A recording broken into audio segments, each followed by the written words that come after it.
Good morning. How are you doing? I'm fine. How are you? Good.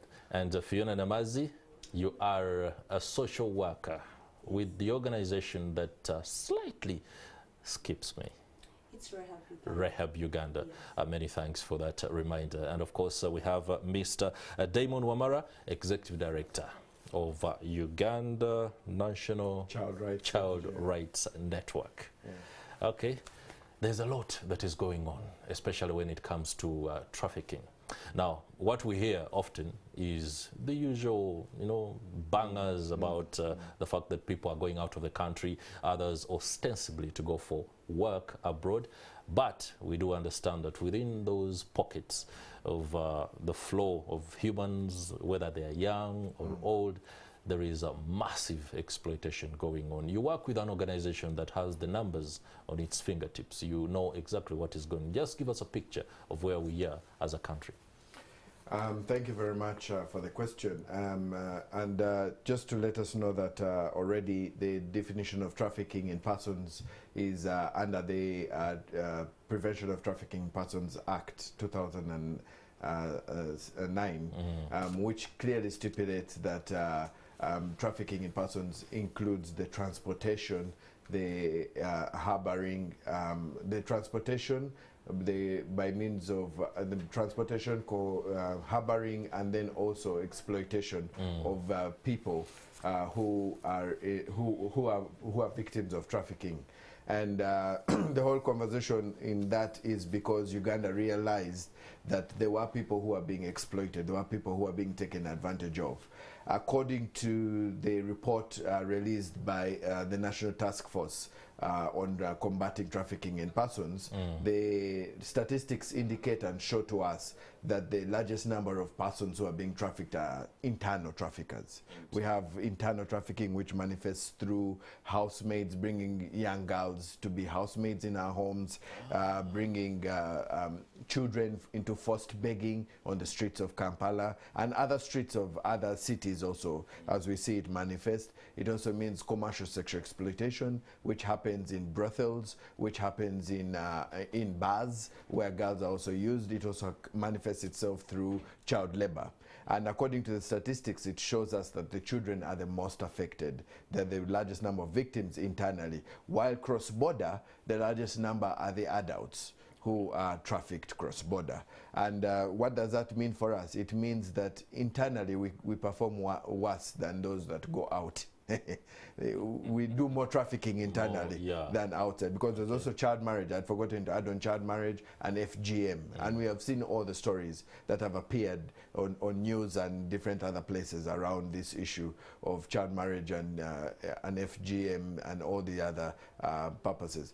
So according to also that, the statistics show that commercial sexual exploitation is number one in terms of ranking of forms of exploitation. Sexual exploitation is the first. Then you have labor in the sugarcane plantations, in the coffee plantations, cotton plantations, and also in the rice plantations and the other different plantations that are for commercial purposes. Okay, allow me to stay with you, Mr. Damon Wamara, before we bring on Miss Fiona Namazi a little bit later because of her social work, the fact that she deals with many of the victims of this kind of trafficking, most especially sexual exploitation. With regard to the World Day Against Trafficking in Persons, drive it home for us. Are we going to see what kind of work has been done, that we can see a trajectory of positive trends in terms of reducing this spectre, or it is just another day that we are going to go out there, put on some T-shirts, and then do a little bit of band, and then move around, and then sign up some per diem? Well, that's a very good question, actually a fantastic question. First of all, let me start by saying that when we talk about trafficking in persons in Uganda, we have to talk about 4 Ps. That is prevention, protection, prosecution, and then partnership. Now, prevention is about what are we doing as a country to ensure that people don't get into that position of being exploited. And then the second one is on the protection. Protection is talking about those who have already gone through the exploitation. How do we protect them? How do we ensure that they're not exposed and all that? Then the third one is on prosecution. These people need justice. And so the prosecution comes in to ensure that the full form of justice is received by the victim who has gone through the trafficking in persons. And the last one is partnership. Partnership means this crime cannot be handled by only one person. It's not only police. It's not only civil society. It takes all of us to partner. Even the media partners with us in all of this. And in that case, we're able to create to combat and to fight this vice of trafficking in persons. Now, why did I bring the 4 P's? It's because the first P is what we are doing. Prevention. And prevention is where we create awareness. Prevention is where we give people information about this crime, how it manifests, how it brings itself, and all those kind of related things. And so us having the event and commemoration at the airport is very key, because it is our main gate and our main entry. And we see that people either leave to be exploited, or when they come back, they still pass through that gate, and they can be received. And it's a point for us to go ahead and say that, look, this is what we have done as a country so far, but this is what we want people to know. A, B, C, D, E. And then also we shall have some people who will be able to share their testimonies. We have even those who are survivors of human sacrifice, because human sacrifice is also one of the forms of exploitation. And we will have a good number of activities, and we want to engage the youth, because the largest number of people who pass through, Kenneth will let you know, are the young people who are looking for the green money, the dollar, rather than the shilling. You know, it's all that kind of conversation. But the key goal is that we're creating awareness, providing information, and we're working with CAA to launch a campaign on making sure that Entebbe Airport is a traffic-free zone. All right, Kenneth Otim will be bringing us up to speed with exactly what measures are in place, especially with regard to how you are handling the flow of victims, those that are identified early enough, and perhaps those who find themselves in when they are nabbed by the law enforcers. But allow us go to Miss Fiona Namazi, a social worker. You deal with the victims. First and foremost, what is trafficking? What is sexual exploitation? Some of us might interchange them, thinking whoever has been trafficked has been taken into sexual exploitation, when actually they're perhaps going to do, well, forced labor. Just take us through what you see as you deal with most of these individuals and victims. Okay, thank you so much. You asked a question about differentiating trafficking from commercial sexual exploitation. Now, that is really sometimes very hard. Because trafficking is done for an intention of exploitation. So when someone is moved, like Damon said, they are moved, they are transferred, and the means could be they could be lied to, they could be coerced, they could have been someone could use their power, their vulnerability, someone taking could use advantage their power. of them. Yes, you take advantage of them, and the entire or the end purpose could be sexual exploitation. So most of the girls that have been lured into commercial sexual exploitation are those that have been maybe lied to, or I'm taking you back to school from a village somewhere to Kampala, and when they reach here, that is when they are lured into commercial sexual exploitation. So they are forced into forced prostitution most of the time. So the difference could be there, that some of them are into commercial sexual exploitation, but digging deeper into how they got onto the streets or wherever they've been sexually exploited, you could find an element of trafficking in person. Okay. Yes. What I see here is a staggering statistic. 7,000 to 12,000 children are exploited by way of sex trafficking in Uganda alone. I need to get my system around this. This is a staggering number, and if you have children as many as 12,000 on an annual basis going into this kind of activity, whether it's coerced, taken advantage of, or even simply manipulated because they are looking at money, then it means we have a big problem at hand. As a social worker, what are the initiatives in place, interventions by sector players to ensure that we reverse this? Okay, one of the issues that I wanted to speak into the bigger numbers, not only are children being lied to or moved from their homes to wherever they are sexually exploited. Actually, other children are exploited within their homes. Bringing the aspect of the technology where children are exposed to social media, and that is where they are being groomed and recruited for commercial sexual exploitation or any other form of exploitation. So that also escalates the numbers to that big. But when it comes to interventions, different stakeholders, because like Damon said, it's not a single individual work. We are working as a group, like the Coalition Against Trafficking in Persons that speaks into the vice of commercial sexual exploitation. Other stakeholders, the private sector, the community. And what we do is spoken to the 4 Ps. And one of it that we do to combat this is prevention. How do we speak into the communities, especially the parents? How do they bring out the aspect of positive parenting, also monitoring their children when it comes to social media, but also working with the communities, let's say the schools, the other community structures, the churches, all those where children can come together, or where the young people come together. We speak into the prevention, the safeguarding measures, and when it comes to the aspect of migration where they are actually also exploited, we speak into safe migration, because really migration is a right that will not stop any, let's say, the young people, but we speak into safe migration in order to prevent the aspects or the issues around trafficking persons and sexual exploitation. Wow, very, very eye-opening there. Mr. Kenneth Otin, no doubt on the spot as Uganda as Civil Aviation Authority. The fact that Entebbe Airport is a major transit point, it's also a destination. What is happening? What aren't you doing right to help the country reverse some of these vices? Good morning, our viewers. I just want to say, before we came on camera, you are asking, is it Entebbe that is aiding the trafficking? The answer is no.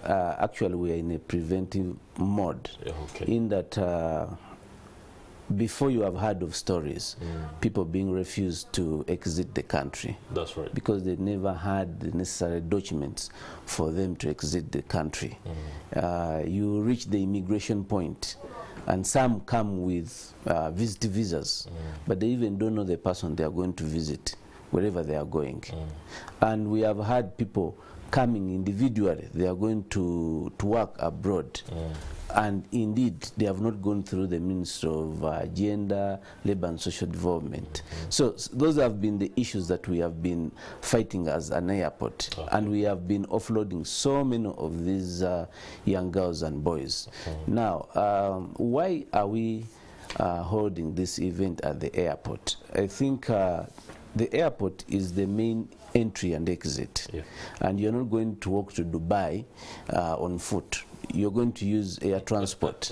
So the fact that the majority of persons being trafficked go through Entebbe International Airport. So we are happy to partner with the civil society to create this awareness in the country, so that even people, when they come to the airport and you have not followed the right procedures for you to go abroad for labor, then it will be on our side to stop you. We are working with the Ministry of Gender, Labour and Social Development. They have put up a desk. We have actually now given them a fully fledged office at the airport. For example, the labor companies, before you are allowed to take out these persons that, for example, they are going for work, they are required to provide us with a list of those persons in advance, so that we cross-check with the Ministry of Gender if the lists, what we have and what is at the ministry match. Then the immigration people can allow these people to exit. We don't allow persons going individually. You come as an individual, and you're saying that you're going for labor, because we have met the association of these recruiting companies, so that everybody that goes out of the country at least is in a registered company. And knows exactly the kind of job they're going so that it is easier for the Ministry of Foreign Affairs or gender to track them. Otherwise, we have had a lot of experiences. Girls coming back every day. We receive girls coming back. I don't know what they give them, but on arrival at Entebbe International Airport, they become mad. So our port health, what we do is to transport them to Bitabika. Okay? So we have got a lot of experiences, which videos we cannot even share with the public. But we have to partner with the civil society so that we create this awareness. At the airport, we have had training of all our stakeholders so that they are aware. The aviation police, aviation security, we are all in partner to stop this vice. You bring out a piece of information that is very critical, especially in light to what is happening to many of the young boys and girls, well, young men and women, so to speak, who are going to the Middle East for work and then return distraught. I would like to get the social workers' perspective on this. You could be dealing with some of them that are returning. When you see videos of the girls, I don't know why the boys never share these videos, but the girls do share the videos, and they are distraught, depressed, many of them looking very frail. And when Mr. Kenneth Otim alludes to the fact that when they return at Entebbe Airport, they are virtually mad and are taken to Butabika, that speaks of something that is happening. What do you know? Most especially cases that come to civil society organizations are those that we handle. But like he mentioned, there are so many cases that we may not even get to know about or hear about, like he said. But for those that we have had, we appreciate the fact that when someone goes through a lot of trauma, issues like running mad, losing their memory, all those things could happen. So what we do as civil society in terms of protection, that is when we come up to do trauma healing and trauma responses. So usually as civil society organizations, we have what we call shelters. So when we are able to rescue such a victim or such a survivor, we bring them down into our shelters or the shelters that are available for rehabilitation. And that is when we handle them in a trauma-informed manner, because we know they have been through a lot, and for us to respond is by responding to the very need that they need. How do we respond in help? But also at the back of our mind, we have something that we avoid re-victimization and also exposing them to situations that can cause re-exploitation.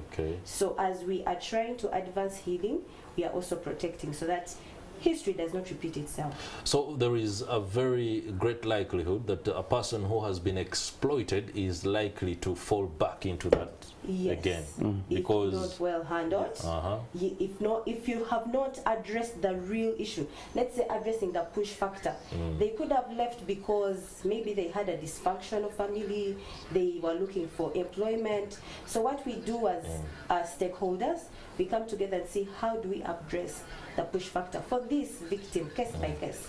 If it was employment, how do we connect them to employment?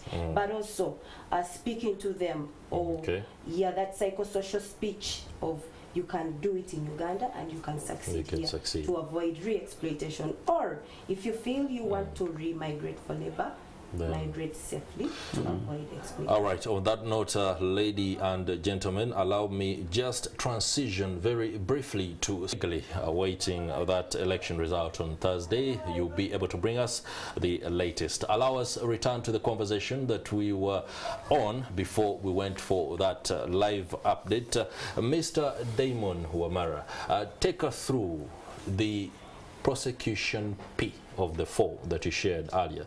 What laws are in place to ensure that child trafficking is first and foremost dealt with, but most importantly to protect the children? Thank you very much. The first law that is in place is the Constitution of Uganda. The Constitution of Uganda says that every person should live freely and should not be bound in any way.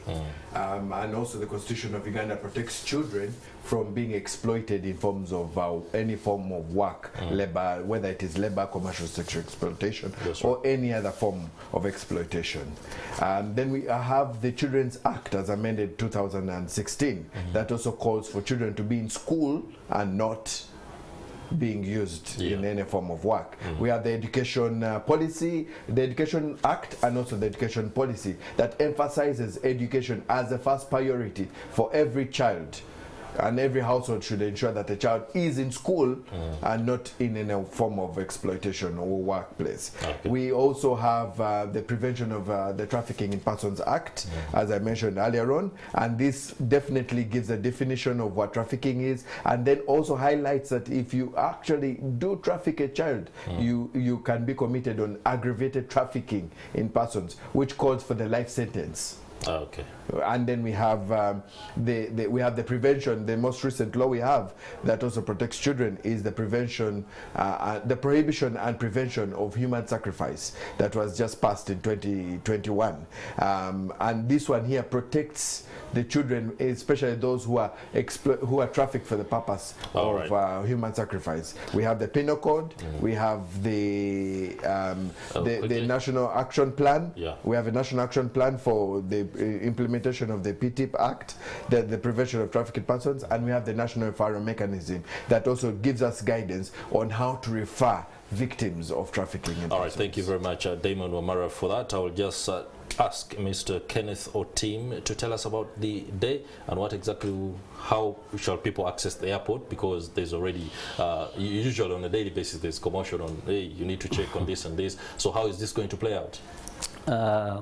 We at the airport, we already prepared. We expect to receive around 500 guests, and the day will start with a march from marching from Baitababi to Kitoro to create that awareness. Then after that we shall have our invited guests access the airport, but we request people to come early. You know, we have got peak African time, the peak time. All right, thank you, Mr. Kenneth Otim. I'll just ask Fiona Namazi, where is it Rehab offices? Where can people who want your services find you? Quickly. Yes, Rahab Uganda is located along Lukuli Road, that is Machinge. Yes, and that is where you can get us. And for the coalition... Thank you very much. I'm afraid we're going to have to leave it there. Many thanks for